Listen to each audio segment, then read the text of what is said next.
ओम शांति।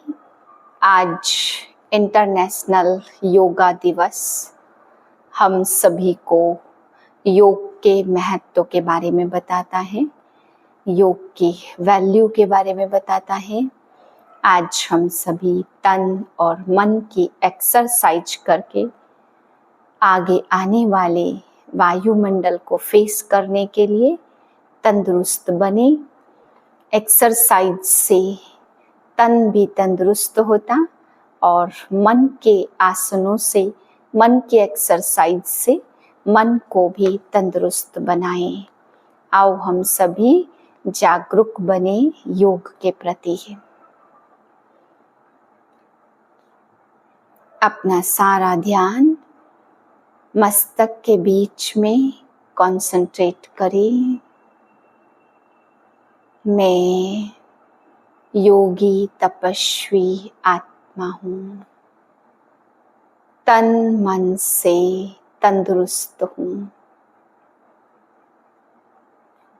ये आज बाबा समझाते, जिन बच्चों को घर चलने की स्मृति रहती है, बाबा कहते वे कभी भी झरमुई झगमुई छोटी छोटी बातों में नहीं लगेंगे, उन्हें अंदर से बेहद का वैराग होगा। फिर बाबा समझा रहे कि बच्चे, मैंने तुमको राज्य भाग्य दिया, फिर तुम मुझे भूल जाते हो। फिर भक्ति मार्ग में तुम्हें मेरे दिए हुए माल याद आते हैं, तो तुम मेरी पूजा में बड़ा मंदिर बनाते हो और बहुत आलीशान मंदिर बना के फिर मुझे याद करते हो। फिर बाबा समझा रहे कि अगर समय पर सर्व खजानों को यूज करते हैं तो फिर खुशी के खजाने से संपन्न बन जाते हैं, खुशी के खजाने से भरपूर होते हैं। फिर बाबा आज समझा रहे कि बच्चे, पापों से, बोझ से मुक्त होने का पुरुषार्थ करना है। ध्यान रहे कि कोई भी पापों का बोझा अब न चढ़े, आगे के लिए हल्का होना है। भारीपन को खत्म करने के लिए बाबा कहते हैं, निरंतर मुझे याद करो और पापों के बोझ से फारिग हो जाओ। 21/6/2025 के महावाक्य हैं। मीठे बच्चे, तुम्हें स्मृति आई है कि हमने 84 का चक्र पूरा किया। अब जाते हैं अपने घर शांति धाम। घर जाने में बाकी थोड़ा समय है। प्रश्न है, जिन बच्चों को घर चलने की स्मृति रहती है उनकी निशानी क्या होंगी? उत्तर है, वह इस पुरानी दुनिया को देखते हुए भी नहीं देखेंगे। उन्हें बेहद का वैराग होगा। धंधे धोरी में रहते भी हल्के रहेंगे। इधर उधर झरमुई झगमुई की बातों में अपना समय बर्बाद नहीं करेंगे।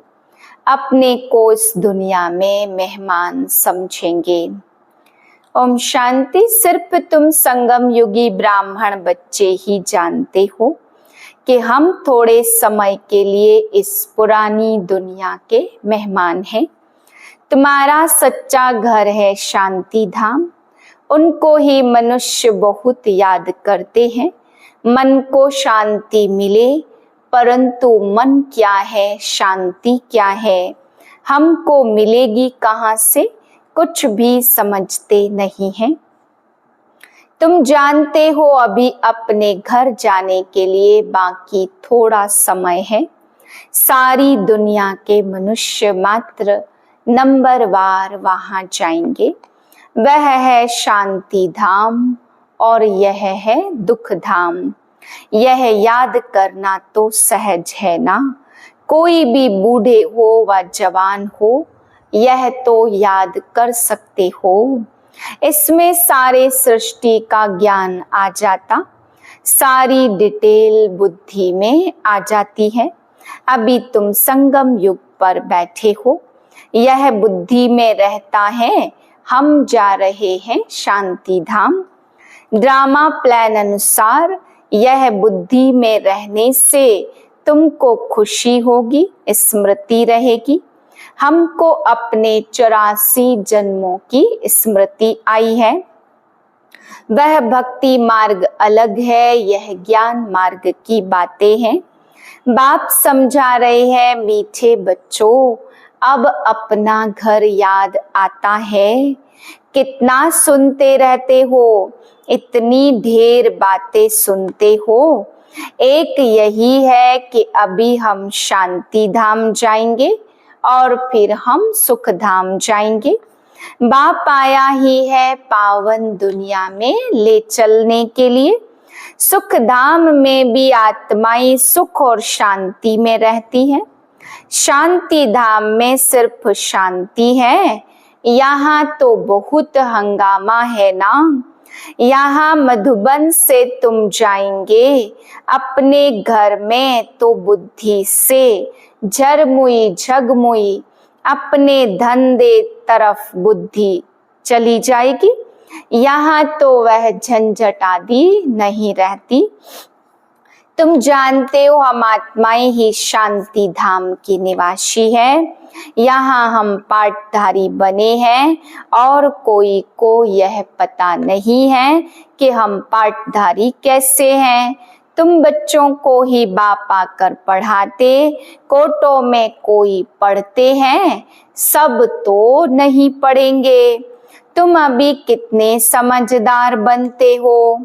पहले बेसमझ थे, अभी तो देखो लड़ाई झगड़ा आदि कितना है।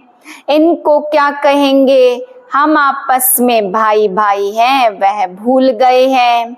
भाई भाई कभी खून करते हैं क्या? हाँ खून करते भी हैं तो सिर्फ मिल्कियत के लिए। अभी तुम जानते हो हम सब बाप के बच्चे भाई भाई हैं। तुम प्रैक्टिकल में समझते हो। हम आत्माओं को बाबा आकर पढ़ाते हैं।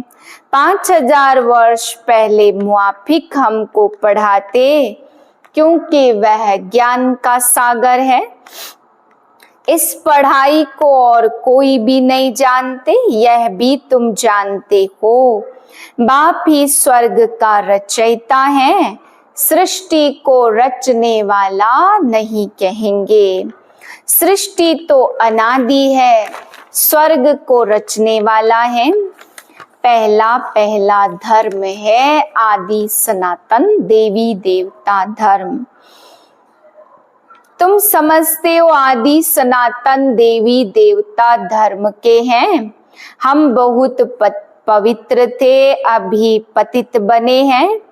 तुमने बाप से वर्षा लिया था पवित्र दुनिया के मालिक बनने का। समझते हो हम पहले पहले पवित्र ग्रस्त धर्म के थे।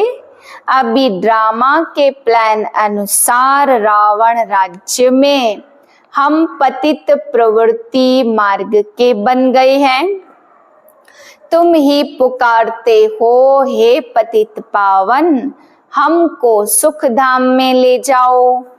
कल की बात है, कल तुम पवित्र थे, आज अपवित्र बन पुकारते हो। आत्मा पतित हो गई है, आत्मा पुकारती है, बाबा आकर हमको फिर से पावन बनाओ। बाबा कहते अभी यह अंतिम जन्म पवित्र बनो, फिर तुम 21 जन्म के लिए बहुत सुखी हो जाएंगे। बाबा तो बहुत अच्छी बातें सुनाते हैं, बुरी चीज छुड़ाते हैं। तुम देवता थे ना, अब फिर बनना है, पवित्र बनो। कितना सहज है, कमाई तो बहुत भारी है। तुम बच्चों की बुद्धि में है, शिव बाबा आया है, हर 5000 वर्ष बाद आते हैं। यह है सारी भावी ड्रामा की। अभी तुम बच्चे पापों से मुक्त होने का पुरुषार्थ करते हो। ध्यान रहे और कोई पाप न हो जाए। देह अभिमान में आने से फिर और विकार आते हैं। जिससे पाप होता है, इसलिए भूतों को भगाना पड़ता। इस दुनिया की कोई भी चीज में मोह न रहे, इस पुरानी दुनिया से वैराग हो। भल देखते हो पुराने घर में पड़े हो, परंतु बुद्धि नई दुनिया में लगी हुई हो। जब नए घर में जाएंगे तो नए को ही देखेंगे। जब तक यह पुराना घर खत्म हो, तब तक आंखों से पुराने को देखते हुए नए को याद करना है। कोई भी ऐसा काम नहीं करना जो फिर पछताना पड़े। आज फलाने को दुख दिया, यह पाप किया। बाबा से पूछ सकते हो, बाबा यह पाप है, गुटखा क्यों खाना चाहिए? पूछेंगे नहीं तो गुटखा खाते रहेंगे। बाबा से पूछेंगे तो बाबा झट हल्का कर देंगे। तुम बहुत भारी हो, पापों का बोझा बड़ा भारी है। 21 जन्म फिर पापों से हल्के हो जाएंगे। जन्म जन्मांतर का सिर पर पापों का बोझा है। जितना याद में रहेंगे, हल्के होते जाएंगे। खाद निकलती जाएगी, खुशी चढ़ जाएगी। सतयुग में तुम बहुत खुशी में थे, फिर कम होते होते सारी तुम्हारी खुशी कम हो गई है। सतयुग से लेकर कलयुग तक इस यात्रा को 5000 वर्ष लगे। बेहद के बाप के तुम बने, बेहद राजधानी पर तुम्हारा हक है। इसलिए गायन है, अतीन्द्रिय सुख पूछना हो तो गोपी बल्लभ के गोप गोपियों से पूछो। नंबरवार पुरुषार्थ अनुसार ही खुशी का पारा चढ़ेगा। कोई तो झट आप समान बना देंगे। बच्चों का काम ही यह है, सब कुछ भुलाए, अपनी राजधानी की याद दिलाना। तुम तो स्वर्ग के मालिक थे, अभी कलयुग पुरानी दुनिया और फिर नई दुनिया होगी। अभी तुम बच्चों की बुद्धि में है। हर 5000 वर्ष बाद बाप भारत में ही आते हैं, उनकी जयंती भी मनाते। आत्मा ने जो माल खाए हैं तो भक्ति में याद करती है। बाबा फिर आकर हमको शांति धाम सुख धाम ले चलो। स्वदर्शन चक्र घड़ी घड़ी याद आना चाहिए। तुम कर्मातीत बनेंगे तो तुम्हारे से कोई विकर्म नहीं होंगे। अभी थोड़े थोड़े विकर्म होते जाते, यह है नई नई बातें। रात दिन का फर्क है। वहां कितने झांझ घंटे आदि बजाते हैं, यहाँ सिर्फ याद में बैठना है। आत्मा तो अमर है, अकाल तख्त भी है।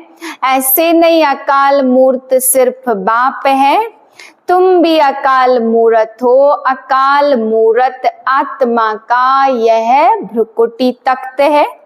जरूर भ्रुकुटी में ही बैठेंगे, पेट में थोड़े बैठेंगे। तुम जानते हो अकाल मूरत आत्मा का तख्त कहाँ है? इस भ्रुकुटी के बीच में हमारा तख्त है। महिमा भी गाते अकाल मूरत, इसका अर्थ तुम समझते हो। अच्युतम केशवम कहते अर्थ कुछ भी नहीं है। ज्ञान तो बड़ा सिंपल, कोई और बात पूछने से पहले बाप और वर्षे को याद करना है। वह मेहनत कोई से होती नहीं है, भूल जाते हैं। एक नाटक भी है, माया ऐसे करती, भगवान ऐसे करते। तुम बाप को याद करते, माया तुमको और तूफान में ले आती। माया का फरमान है, रुस्तम से रुस्तम होकर लड़ो। तुम सब लड़ाई के मैदान में हो, जानते हो इसमें किस किस प्रकार के योद्धे हैं।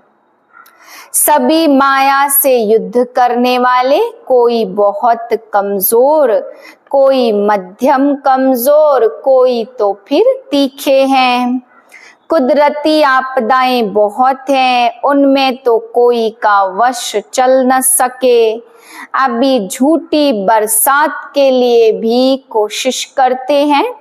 झूठी बरसात पड़े तो फिर अनाज जाजती हो। तुम बच्चे जानते हो कितनी भी बरसात पड़े फिर भी नेचुरल कैलेमिटीज जरूर होनी है। मूसलधार बरसात पड़ेगी, फिर कर क्या सकेंगे। इसको कहा जाता नेचुरल कैलेमिटीज। यहाँ होती है जो फिर विनाश में मदद करती है, सतयुग में होती नहीं। तुम्हारी बुद्धि में जब सतयुग में होंगे तो जमुना के कंठे पर सोने के महल होंगे। हम बहुत थोड़े वहां के रहने वाले होंगे। कल्प कल्प ऐसे होता रहता, वहां कोई गंदगी की चीज भी नहीं होती। यहाँ तो देखो चिड़िया भी गंद करती रहती, वहां गंदगी की बात नहीं। उसको कहा जाता हेविन। माया रूपी जिन्न से बचने के लिए बाप कहते तुम बच्चे इस रूहानी धंधे में लग जाओ। मन मना भो, बस इसमें ही जिन्न बन जाओ। जिन्न का मिसाल देते कहा काम दो, नहीं तो खा जाऊंगा। तो बाबा काम देते, नहीं तो माया खा जाएगी। बाप का पूरा मददगार बनना है, अकेला बाप तो नहीं करेगा। बाप तो राज्य भी नहीं करता। बाप कहते मैं भी मगध देश में आता हूँ। माया भी मगरमच्छ है, कितने महारथियों को हप कर जाती है। यह सब है दुश्मन, जैसे मेढक का दुश्मन सर्प होता है। तुमको मालूम है ऐसे तुम्हारी दुश्मन है माया। अच्छा मीठे मीठे सिक्के दे बच्चों प्रति माता पिता बाप दादा का याद प्यार गुड मॉर्निंग। रूहानी बाप की रूहानी बच्चों को नमस्ते। हम रूहानी बच्चों की रूहानी बाप को याद प्यार गुड मॉर्निंग, नमस्ते नमस्ते नमस्ते। धारणा के लिए पहली पॉइंट, स्वयं को पापों से मुक्त करने का पुरुषार्थ करना। देह अभिमान में कभी नहीं आना। इस दुनिया की कोई भी चीज में मोह नहीं रखना। दूसरी पॉइंट, माया रूपी जिन्न से बचने के लिए बुद्धि को रूहानी धंधे में बिजी रखना।